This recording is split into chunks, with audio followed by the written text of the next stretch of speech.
నమస్తే. This is Shaurya. Welcome to our channel. మరి ప్రస్తుతం చూసుకుంటే జువైనల్ హోమ్‌కి సంబంధించి బాలుడిపై ఏదైతే ఫిజికల్ హెరాస్మెంట్, అబ్యూజ్ అనేది జరిగిందో, మరి దీనికి సంబంధించిన నిందితుడికి కఠినంగా శిక్ష పడాలంటూ కూడా కొన్ని సంఘాలు కోరుతూ ఉన్నాయి. అలాగే కుటుంబ సభ్యులు కూడా కోరుతూ ఉన్నారు.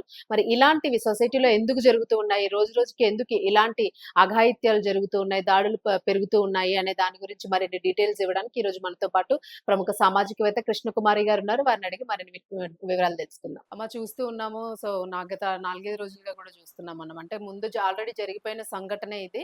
బట్ ఆ బాలుడు చెప్పడం కొంత టైం పట్టింది. బయటికి రావడానికి కూడా టైం పట్టింది. సో, అసలు మీరు ఎలా ఖండిస్తారు ఈ అంశాన్ని అసలు? అంటే పురుషులు బాలుడైనా కూడా ఆహ్, మెయిల్ కదా! సో, అసలు జనరేషన్స్ కూడా చాలా డిఫరెంట్ ఉన్నది.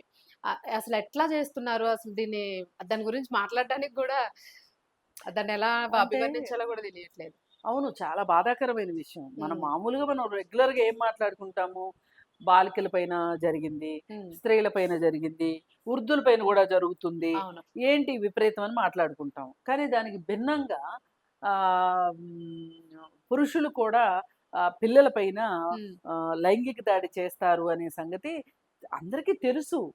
కానీ తక్కువ స్థాయిలో జరుగుతాయి గాబట్టి అవి వెలుగులోకి తక్కువొస్తాయి. హ్మ్. పైగా స్త్రీలు బాధితులుగా సమాజం ముందుకు రావటానికి ఇష్టపడినంతగా పురుషులు బాధితులుగా సమాజం ముందు రావటానికి గాని, ఆ కుటుంబ సభ్యులు గాని ఇష్టపడరు. హ్మ్. ఇప్పుడు ఈ కేసులో చూసుకుంటే ఏమైంది? జువైనల్ హోమ్‌లో బాబున్నాడు. హ్మ్. ఈ బాబు లాస్ట్ ఇయర్ నుంచి ఆ హోమ్‌లో ఉంటున్నాడు. అయితే ఇప్పుడు దసరా పండక్కి పర్మిషన్ ఇచ్చారు ఇంటికెళ్ళటానికి. అంటే మామూలుగా ఖైదీలకి పెరోల్ ఎలా ఉంటదో జువైనల్ అవును. హోమ్ నుంచి కూడా అలా ఇంటికి రావచ్చు. సరే హ్మ్. ఇంటికొచ్చాడు. ఇంటికొచ్చిన తర్వాత మరి పండగ అయిపోయిన తర్వాత బట్టలది సర్దుతుంటే వాళ్ళమ్మ నేనెళ్ళను అని ఏడుపులు మొదలెట్టాడు ఆ పిల్లాడు. మొదలెడితే అసలు ఏం జరిగింది? ఏంటి? అని అడిగితే ఇలా జరిగింది అని చెప్పాడు. హ్మ్. చెప్తే వెంటనే వాళ్ళమ్మ ఆ బాబుని తీసుకొని ఇక్కడికొచ్చింది. వస్తే ఈలోపు ఏంటంటే ఇది కొంచెం విచారణ జరుగుతా ఉంది అనే టైంలో ఇంకో నలుగురు, ఐదుగురు పిల్లల పైన జరిగిందిలాగా. హ్మ్. మొత్తం 6 పిల్లల పైన జరిగింది అనేది వెలుగులోకొచ్చింది. హ్మ్. వస్తే ఇప్పుడు అతని పైన కేసు పెట్టారు. అతని పైన పోక్సో యాక్ట్ ప్రకారం ఆహ్, అతన్ని ఆహ్, రిమాండ్ విధించారు అతనికి. అయితే అతని పేరు ఏదో రెహమానో ఏదో హ్మ్. ఏదో రెహమాన్. ఉంది. ఆహ్, మరసలు ఈ బాబు ఏ ఇంత జరుగుతూ ఉంటే అసలు టీచర్‌లకు కానీ కౌన్సిలర్‌లు ఎళ్తా ఉంటారు. అవును. ఎన్‌జీఓల తరఫు నుంచి ఎళ్తా ఉంటారు. అలాగే చైల్డ్ వెల్‌ఫేర్ కమిటీల నుంచి ఎళ్తా ఉంటారు. ఇంతమంది ఎళ్తా ఉంటారు గదా! మరి ఎవరితోనూ ఈ బాబు ఎందుకు పంచుకోలేకపోయాడు అంటే, అతను ఆ ప్రెమిసిస్‌లో అతను చెవటానికి భయపడ్డాడు. హ్మ్. వాళ్ళేం జేస్తారంటే, వాళ్ళు వయసులో పెద్దగా ఉంటారు గదా! అవును. నిన్ను చంపేస్తామనో, లేతే మీ అమ్మని చంపేస్తామనో, హ్మ్. అసలు నువ్వే ఏదో తప్పులు జేసి ఇలా అంటున్నావు అనో, బె బెదిరిస్తారు. అంటే ఆ అబ్బాయి నోరు తెరవటానికి వీలు లేని పరిస్థితుల్ని కల్పిస్తారనమాట. హ్మ్. ప్రతిసారి మూడో అంతస్తులోకి తీసుకెళ్ళి చేస్తున్నాడు అని జెప్పి ఆ పిల్లాడు చెప్పటం జరిగింది. హ్మ్. ఈ ఊరికే చెప్పాడు అనంగానే ఈ పిల్లాడు చెప్పాడు అనంగానే నమ్మేరు. ఆ వైద్య అవును. పరీక్షలు అవన్నీ ఉంటాయి. అంతర్గత విచారణ అవన్నీ కూడా ఉంటాయి. హ్మ్. ఇంతకు ముందు కూడా నేను ఆహ్, నిన్నో ఎక్కడో చెప్పాను ఈ సంగతి. ఆహ్, బదిరుల హాస్టల్ ఉంది. హ్మ్. ఎక్కడ ఖమ్మమా? ఎక్కడండి ఆహ్, సైదాబాదు, సైదాబాద్. సైదాబాదు కొత్తపేట ఆ హ్మ్. ప్రాంతంలో. అయితే అక్కడ ఆహ్, బాత్రూమ్స్ క్లీన్ చేసే అతను హ్మ్. హ్మ్. ఆ పాప పైన హ్మ్. దాడి చేశాడు. హ్మ్. లైంగిక దాడి చేశాడు. ఆహ్, ఆ పాపకు కళ్ళు లేవు. అదే గదా! ఎంత హ్మ్. బాధగా అనిపిస్తది. అక్కడ మేము వెళితే వాళ్ళకి ఈ ఈ బ్లైండ్ పిల్లలు హ్మ్. ఆహ్, ఒకరి బాధను ఒకరు వాళ్ళకే జరిగినంతగా ఫీల్ అవుతారు వాళ్ళు. అవును. వాళ్ళకి చాలా ఆహ్, ఏమంటాం దాన్ని? ఒక ఎంపథీ ఫీల్ అవుతారు బాగా. అవును.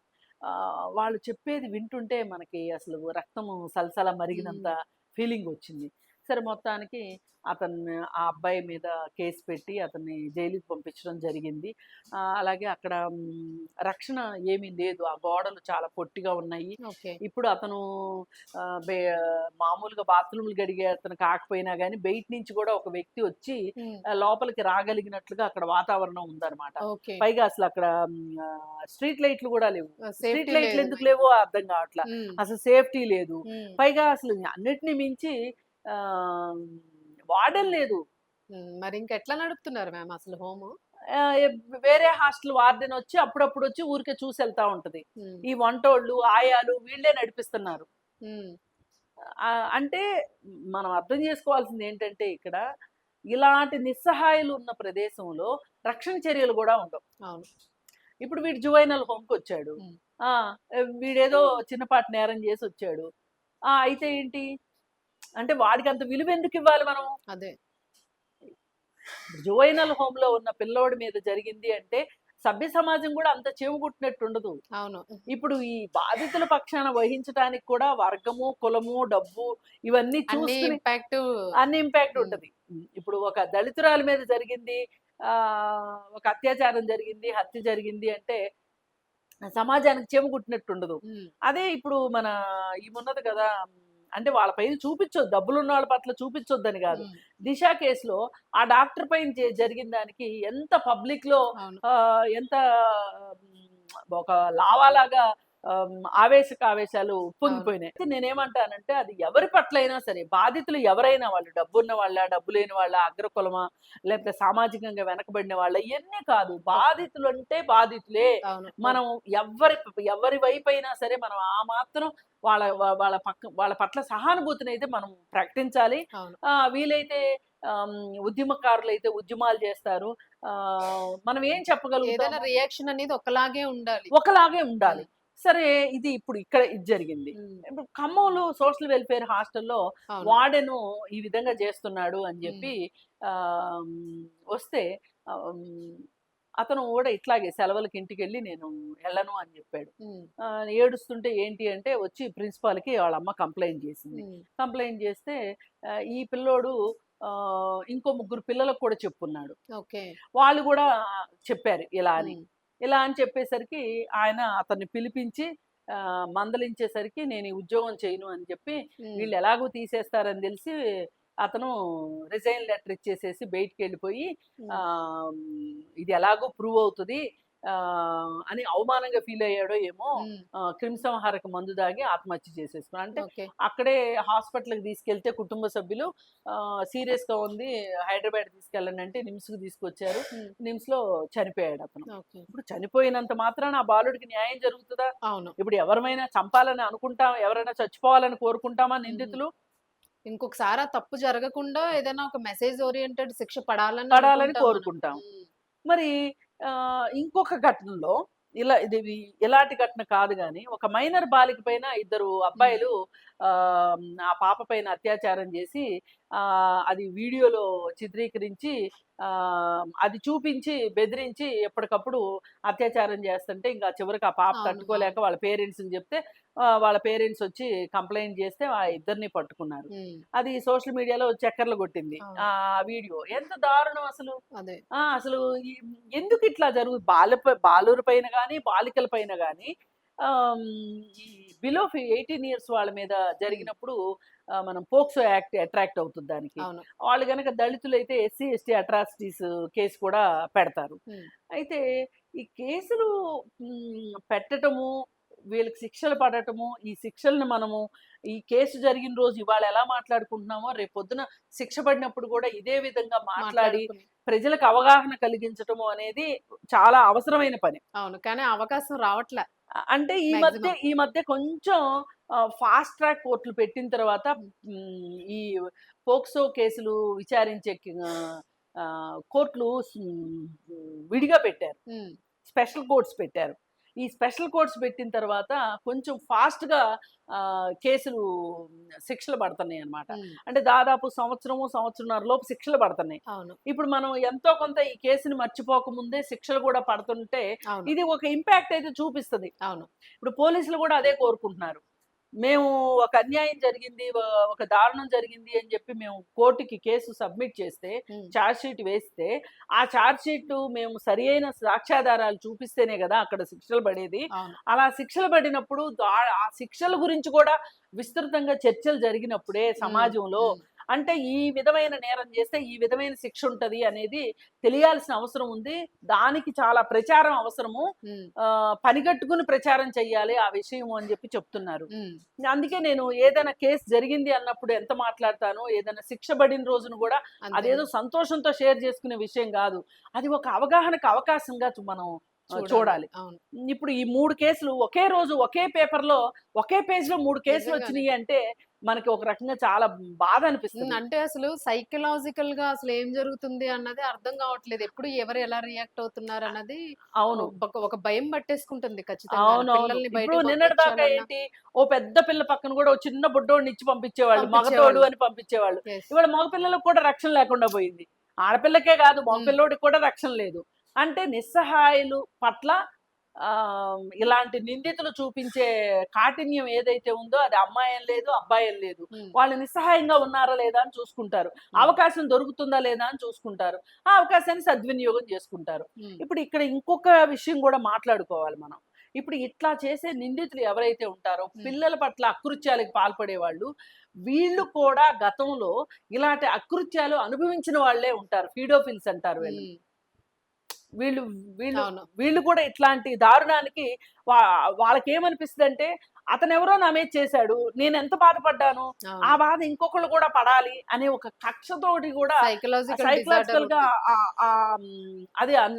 అంటే ఇప్పుడు అలా అని ఇప్పుడు వాళ్ళ నేరాన్ని తగ్గించాలని గాదు నా హ్మ్. ఉద్దేశం. అంటే ఇవాళ ఇక్కడ జరిగింది అంటే, ఇప్పుడు ఈ బాలుడు ఎవరైతే ఉన్నాడో, ఈ ఈ బాలురికి మనం సరియైన మానసిక చికిత్స గనక చేయకపోతే, హ్మ్. భవిష్యత్తులో ఇతను కూడా నిందితుడవుతాడు. ఖచ్చితంగా. అందుకోసం మనం ఈ విషయం చెప్పాల్సొస్తుంది. అవును. ఇప్పుడు ఈ పిల్లవాడికి ఆరోగ్యపరంగా ఏవైనా ఇబ్బందులు ఎదురైతే ఈ లైంగిక పద్ధతులకి హ్మ్. ఆ పిల్లవాడికి ఏదైనా ఆరోగ్యం బాగాపోయినా, రక్తస్రావం జరిగినా, అవును. దానికి ట్రీట్మెంట్ మంచిగా ఇప్పించాలని కొంచెం సెప్టిక్‌లు అవి అవి అయ్యే అవును. అవును. అవకాశం ఉంటది. ఇన్ఫెక్షన్స్ ఆ వచ్చే అవకాశం ఇన్ఫెక్షన్స్ ఉంది. వచ్చే అవకాశం ఉంటది. అందుకని ఆరోగ్యపరమైన చర్యలు తీసుకోవాలి. హ్మ్. నష్టపరిహారం అందించాలి. అలాగే ఆ పిల్లవాడికి మానసికంగా వాళ్ళు స్థైర్యాన్ని చాలా ఇవ్వాలి. కుంగిపోతారనమాట. అవును. అవును. చాలా గిల్ట్‌కి ఫీల్ అవుతారు. వాళ్ళలో వాళ్ళే కుంగిపోతారు. హ్మ్. వాళ్ళలో వాళ్ళకే జారిపోతారు వాళ్ళు. అవును. అలాంటప్పుడు వీళ్ళేంటంటే భవిష్యత్తులో నేరస్తులయ్యే అవకాశం ఉంటది. హ్మ్. అలా అవ్వకోకుండా వాళ్ళకి మానసిక చికిత్స చేయాల్సిన అవసరం చాలా ఉంది. హ్మ్. ఇదంతా ప్రభుత్వం చేస్తదా? ఎన్‌జీఓలు చేస్తారా? చైల్డ్ వెల్‌ఫేర్ కమిటీలు చేస్తాయా? హ్మ్. ఎవరు చేస్తారనేది కాదు గానీ, వాళ్ళకి మట్టుకు ఆ విధమైన సహాయ సహకారాలు హ్మ్. అందాల్సిన అవసరం ఉంది. అది వాళ్ళ హక్కు హ్మ్. అని మనం గట్టిగా చెప్పక తప్పదు. అవును. ఆహ్, అలాగే ఇలాంటి హోమ్స్‌లో చేర్చే వాళ్ళని హ్మ్. వాళ్ళకి అసలు హ్మ్. సైకోమెట్రిక్ టెస్ట్‌లు చేసిన చేయించాలి. తర్వాతనే యెస్. అలాంటి పోస్టుల్లో పెట్టాలి వాళ్ళని. అవును. అవును. ఇప్పుడు వీళ్ళ సంరక్షణలో ఈ పిల్లలుంటారని పెడుతున్నారు. అవును. అసలు ఇతను సరైన సంరక్షకుడేనా అవును. అని ఆలోచించాల్సిన అవసరం ఉంది. హ్మ్. అంటే అతనికి సైకోమెట్రిక్ టెస్ట్ చేస్తే తెలిపోతది. అవును. అతనిలో నేర మనస్తత్వం ఉందా?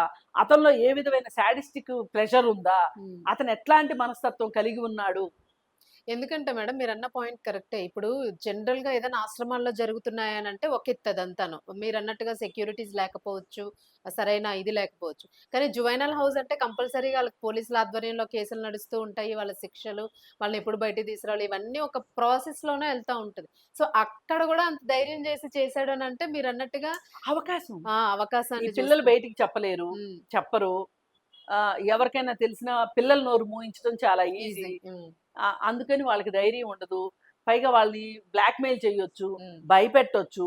ఇలా రకరకాల విధానాల ద్వారా చేస్తారు. హ్మ్. ఇప్పుడు వీళ్ళకి కూడా 60 రోజుల తర్వాత వీళ్ళకి బెయిల్ దొరుకుతది. అవును. ఎంత హ్మ్. పోక్సో కేసయినా. హ్మ్. అది ఇది కాదంటే 90 రోజుల లోపల నేచురల్ జస్టిస్ ప్రకారం వాళ్ళకి ఆహ్, బెయిల్ దొరుకుతది. వచ్చేస్తుంది. కానీ వాళ్ళని సమాజంలోకి డైరెక్ట్‌గా రానివ్వకుండా ఇలాంటి నేరాలు చేసిన వాళ్ళని, వాళ్ళకి ఈ సైకోమెట్రిక్ టెస్టులు చేసి, వాళ్ళకి మానసిక చికిత్స చేసిన తర్వాతనే వాళ్ళకి బెయిల్ ఇవ్వాలి. హ్మ్. నిజమే మేడం. ఈ పాయింట్ ఎగ్జాక్ట్‌లీ దీన్ని పరిగణలోకి తీసుకోవాల్సిన అవసరం ఖచ్చితంగా అయితే ఉంది. చేయాలి. అలా చేస్తేనే నేరాలు అదుపులోకి వస్తాయి. అవును. లేకపోతే నేరస్తులు పుడుతూనే ఉంటారు. నేరస్తులు కాని వాళ్ళు కూడా వాళ్ళ పైన ఏదైనా జరిగితే, అఘాయిత్యం జరిగితే వాళ్ళు నేరస్తులుగా మారిపోయి ఉమ్, ఇలా నేరమయమైపోతే గనక సమాజంలో ఆహ్, ఈ నిస్సహాయులు బతికేదెట్లా? అవును. అందుకని ఏంటి అంటే, ఏ నిందితుడినైనా సరే పోలీసు దృష్టికి వచ్చారు, చట్టం దృష్టికి వచ్చారు అంటే, వాళ్ళకి ఏదో ఒక ఆహ్, హ్మ్, వాళ్ళు సైడ్ మళ్ళీ ఈ నేరాలకు పాల్పడకుండా ఉండేలాగా వాళ్ళల్లో ఒక మానసిక చికిత్స జరగాలి. అలాగే వాళ్ళకి ఆ విధమైన పరివర్తన రావాల్సిన అవసరం చాలా ఉంది. ఉమ్, ఇప్పుడు మన దగ్గరికి ఏ జైలుకి వెళ్ళినా గాని, ఆ జైలుకెళ్ళిన వాడు ఇంకొన్ని నేరాలు నేర్చుకుని బయటకొచ్చి, ఇంకాసిన నేరాలు చేయటానికి సిద్ధపడుతున్నారు తప్పితే, అవును. ఈ నేర ప్రవృత్తిలోంచి బయటికి రావట్లేదు. రావడం లేదు. రావటం లేదు. అవును. దీనివల్ల కూడా నేరాల సంఖ్య పెరగడానికి ఇది కూడా ఒక కారణం అన్నమాట. ఉమ్. అందుకని ప్రభుత్వాలు ఆలోచించాల్సిన అవసరం ఏదైనా ఉంది. పనిష్మెంట్స్ కూడా చాలా కఠినంగా ఉండాలి మేడం. అంటే ఏదో అంటే 10 రోజులు ఒకటమ్మా, జైల్లో వేసామా ఇప్పుడు ఇట్లా కాకుండా. మనకి ఉన్న చట్టాలు ఉమ్, సరిపడా ఉన్నాయి. అవును. కానీ ఉపయోగంలోకి రావట్లేదు అవి. అలా కాదు, చట్టాలు ఇంప్లిమెంటేషన్. ఉపయోగిస్తున్నారు గూడా. కానీ ఈ చట్టాలను ఇలాగే ఉంచి వాటికి ఒక ఎనెక్సర్ రావాల్సిన అవసరం రావాలి. ఉంది. అంటే ఎక్స్‌టెన్షన్స్ ఇప్పుడు ఉండాలి వాటికి. ఈ నిందితుడు ఈ నేరం ఎందుకు చేశాడు? హ్మ్. ఇతనికి ఈ నేర ప్రవృత్తి ఎలా వచ్చింది? ఈ నేర ప్రవృత్తిని మనం చంపకపోతే ఇతను మళ్ళీ బయటికెళ్ళిన తర్వాత కూడా మళ్ళీ నేరం చేస్తే ఎట్లా? అవును. ఇప్పుడు శ్రీనివాస్ రెడ్డి అని ఒక అతను స్కూల్‌కెళ్ళే పిల్లల్ని సైకిల్ మీద ఎక్కించుకొని ఇక్కడే భువనగిరి దగ్గర ఊర్లో హ్మ్. శ్రీనివాస్ రెడ్డి అనే అతను ఆడపిల్లల్ని చంపేసి వాళ్ళ బావిలో బావిలో పడేసి అది బావిలో ఎక్కడ పడేశారు. మేడం చాలా పెద్ద సెన్సేషన్ అయిందది. చాలా పెద్ద సెన్సేషన్ అయింది. హ్మ్. అతను ఇక్కడేదో ఒక నేరం చేసి కర్నూలు వెళ్ళాడు. హ్మ్. కర్నూలులో ఒక మహిళని చంపేసేసి మళ్ళీ ఇక్కడికొచ్చాడు. అవును. ఇక్కడికొచ్చి మళ్ళీ ఆడపిల్లల్ని అన్ని ఈవినింగ్ వెళ్తున్న వాళ్ళని టార్గెట్ చేసి చేసాడు అవన్నీ మొత్తం. ఆ ఊరికి స్కూల్ బస్ లేకపోతే హ్మ్. ఆ పిల్లలు నడిచెళ్తుంటే సైకిల్ మీద అవును. ఎక్కించుకుంటాను, అవును. బైక్ మీద ఎక్కించుకుంటాను ఇది అని చాలా చెప్పి సెన్సేషన్ కేస్ అయింది మేడం సెన్సేషన్ కేస్ అప్పుడు. అయింది. కానీ ఈ నిందితుడికి ఇంతవరకు శిక్ష పడలేదు. ఆ బావిలో అన్ని కపాలాలు, శవాలే ఆ! దొరికినాయి అందులో. దొరికినాయి. హ్మ్. అందుకని ఆ నిందితుడికి ఇంతవరకు శిక్ష పడలే. హ్మ్. మరేంటి ఎట్లా ఇప్పుడు అతను పైగా సభ్య సమాజంలో తిరుగుతున్నాడు. తిరుగుతున్నాడు. ఇంకిప్పుడు ఎన్ని జరిగుంటాయో గూడా ఎన్ని తెలీదు జరుగుంటాయో మనకి. కూడా తెలీదు. ఇప్పుడు వీళ్ళకేంటి అంటే ఈ అనుభవాల దృష్ట్యా చట్టానికి చెక్కకుండా నేరం చేయటం ఎట్లా కూడా నేర్చుకుంటారు వాళ్ళు. అవును. అందుకని ఇది కొంచెం బాగా శ్రద్ధ సెన్సిటివ్ పెట్టాల్సిన దాని కింద అంశము తీసుకోవాలి. అనేది ఈ సందర్భంగా మనకు అర్థం అవుతుంది. హ్మ్. ఈ బాధితులకి మట్టుకు న్యాయం న్యాయం జరగాలి జరగాల్సింది. అని చెప్పి కోరుకుంటున్నాను. Right madam. Thank you.